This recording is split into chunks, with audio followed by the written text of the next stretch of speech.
Hello, my name is Harold Hongju Ko. I'm the Dean of Yale Law School, a professor of international law, and former Assistant Secretary of State for Human Rights for the U.S. government. I'd like to address my remarks to Speaker Nancy Pelosi and to Harry Reid, the Majority Leader of the Senate. What can we do in Darfur?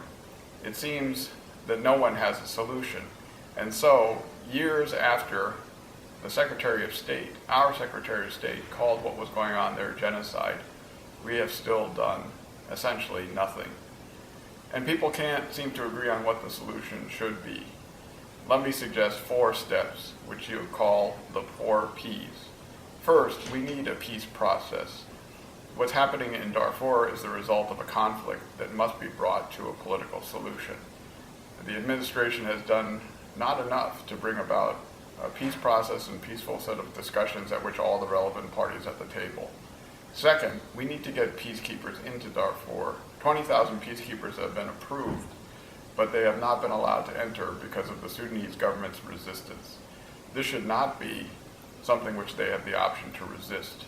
They have a duty to prevent genocide under the Genocide Convention, and so do we. Third, while this is happening, we need to protect people. We need to protect refugees who are crossing borders, and we need to protect the thousands of internally displaced who are being thrown from their homes and led to difficult lives. And finally, we need to punish the perpetrators through international criminal sanctions. There is a case going on at the International Criminal Court, and those prosecutions should be directly and aggressively pursued. The United States, despite its stated opposition to the International Criminal Court, has actually consented to the Darfur referral, and we should give every bit of support available to the prosecutor, Luis Moreno Ocampo, to allow him to pursue these prosecutions. And accountability means targeted sanctions against those in government in Khartoum who are responsible for these activities.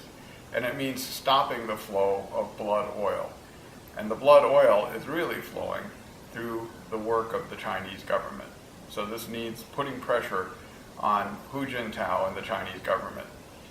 It could be said that having millions of people delivering the same message, peace process, peacekeepers, protecting people, and punishing perpetrators, will not lead to a result. But the Chinese government has already started to move because of stories in the newspaper calling what they are doing in Beijing a genocide Olympics. We need to keep that pressure up.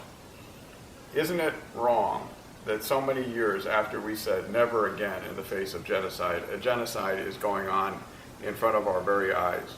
It cannot be that never again means never again except in Africa. It's time for us to pursue these solutions and to pursue them now.